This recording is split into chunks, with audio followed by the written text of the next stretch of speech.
حضرت سیدنا ابو محمد خراسانی کا بیان ہے کہ ایک خراسانی تاجر کا غلام بہت نیک و پارسا تھا۔ موسم حج میں جب حاجیوں کے قافلے حرمین جانے لگے تو اس نیک غلام کے دل میں بھی حاضری کی خواہش جوش مارنے لگی۔ اس نے مالک کے پاس جا کر حال دل سنایا اور حاضری کی اجازت طلب کی۔ بدبخت و گستاخ تاجر نے انکار کر دیا۔ تاجر نے کہا اگر تم میرا ایک کام کرو تو میں اجازت دے دوں گا، ورنہ ہرگز اجازت نہ دوں گا۔ پکا وعدہ کرو کہ تم وہ کام کرو گے۔ غلام نے کہا بتاؤ کیا کام ہے؟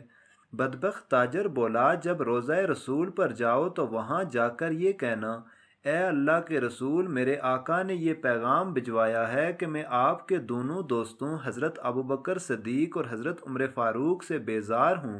اگر میرا یہ پیغام پہنچانے کی حامی بھر لو تو میں تمہیں بخوشی اجازت دیتا ہوں۔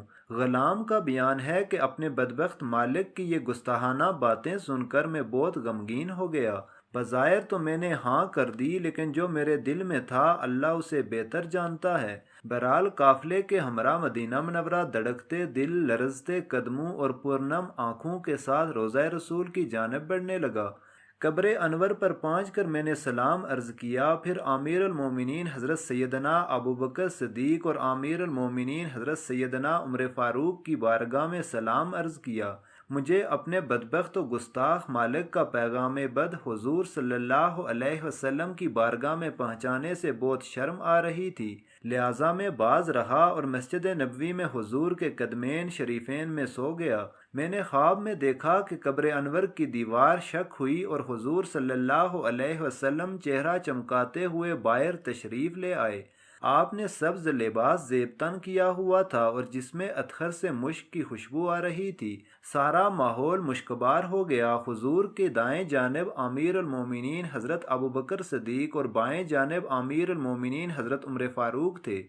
حضور کی اتباع میں انہوں نے بھی سبز لباس پہنا ہوا تھا۔ آپ نے میری طرف متوجہ ہو کر ارشاد فرمایا، اے عقل مند شخص، تو نے اپنے مالک کا پیغام ہم تک کیوں نہیں پہنچایا؟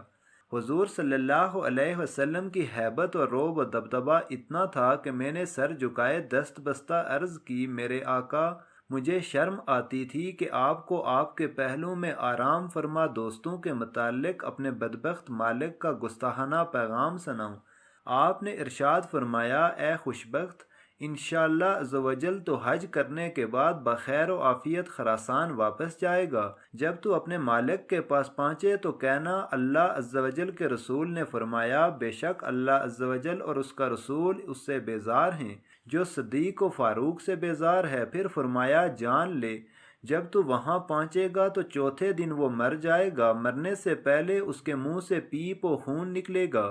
کیا تو سمجھ گیا؟ میں نے عرض کی میرے آقا میں خوب سمجھ گیا۔ پھر آقا واپس تشریف لے گئے اور میں بیدار ہو گیا۔ پھر میں نے حج کیا اور واپس خراسان آ گیا۔ میرے بدبخت مالک نے 2 دن تک مجھ سے کوئی بات نہ کی۔ تیسرے دن پوچھنے لگا میرا پیغام پہنچایا یا نہیں؟ میں نے کہا میں نے تمہارا کام پورا کر دیا۔ کہا وہاں سے کیا جواب ملا؟ میں نے کہا اگر وہاں سے ملا ہوا پیغام نہ سنو تو تمہارے لیے بہتر ہے۔ کہنے لگا نہیں، مجھے بتاؤ تمہارے ساتھ کیا واقعہ پیش آیا؟ میں نے واقعہ سنانا شروع کیا۔ جب میں نے یہ بتایا کہ رسول اللہ نے فرمایا اپنے مالک سے کہہ دینا کہ اللہ اور رسول اس سے بیزار ہیں جو میرے دونوں دوستوں صدیق و فاروق سے بیزار ہے، تو میری بات سن کر وہ بدبخت و نامراد کہہ کے مار کر ہنسنے لگا۔ پھر اس طرح بکواس کی، ہم ان سے بیزار ہیں اور وہ ہم سے بیزار ہو گئے، اب ہم سکون سے رہیں گے۔ اس بدبخت کی یہ بات سن کر میں نے دل میں کہا، اے اللہ عزوجل کے دشمن، جلد ہی تو اپنے انجام کو پہنچنے والا ہے۔ حضور کے فرمان کے عین مطابق چوتھے دن اس بدبخت کے چہرے پر گندے پھوڑے نکل آئے اور اس کے منہ سے پیپ اور خون بہنے لگا۔ بالآخر ظہر کی نماز سے قبل وہ گستاخ و نامراد بڑی ذلت امیز اور عبرتناک موت مر گیا۔ بعض سلف کا بیان ہے کہ میرا ایک ہمسایہ حضرت ابوبکر و عمر کو گالیاں دیا کرتا تھا۔ ایک دن اس نے بہت کچھ گالیاں دی، میری اور اس کی ہاتھا پائی بھی ہو گئی۔ آخر میں گہرے رنج و غم سے ڈوبا ہوا گھر پہنچا۔ میں نے غم کے مارے کھانا بھی نہیں کھایا اور سو گیا۔ رات کو خواب میں رحمت عالم صلی اللہ علیہ وسلم کو دیکھا۔ میں نے آپ سے شکایت کی کہ فلاں آپ کے صحابہ کو گالیاں دیتا ہے۔ پوچھا کس کو؟ میں نے کہا حضرت ابو بکر و عمر کو۔ چنانچہ میں نے چھری لی اور اسے لٹا کر خواب ہی میں ذبح کر دیا۔ میرا ہاتھ خون میں بھر گیا۔ آپ نے مجھے چھری دی کہ اسے ذبح کرو۔ میں نے چھری زمین پر ڈال دی اور زمین سے ہاتھ پوچھنے لگا کہ آنکھ کھل گئی۔ سنا تو اس کے گھر سے رونے کی آواز آ رہی تھی۔ میں نے پوچھا یہ کیسی چیخ و پکار ہے؟ لوگ بولے فلاں شخص اچانک مر گیا۔ صبح کو میں نے آ کر اسے دیکھا تو ذبح کی جگہ نشان موجود تھا۔ مزید اسلامی واقعات سننے کے لیے چینل کو سبسکرائب کریں۔ جزاک اللہ۔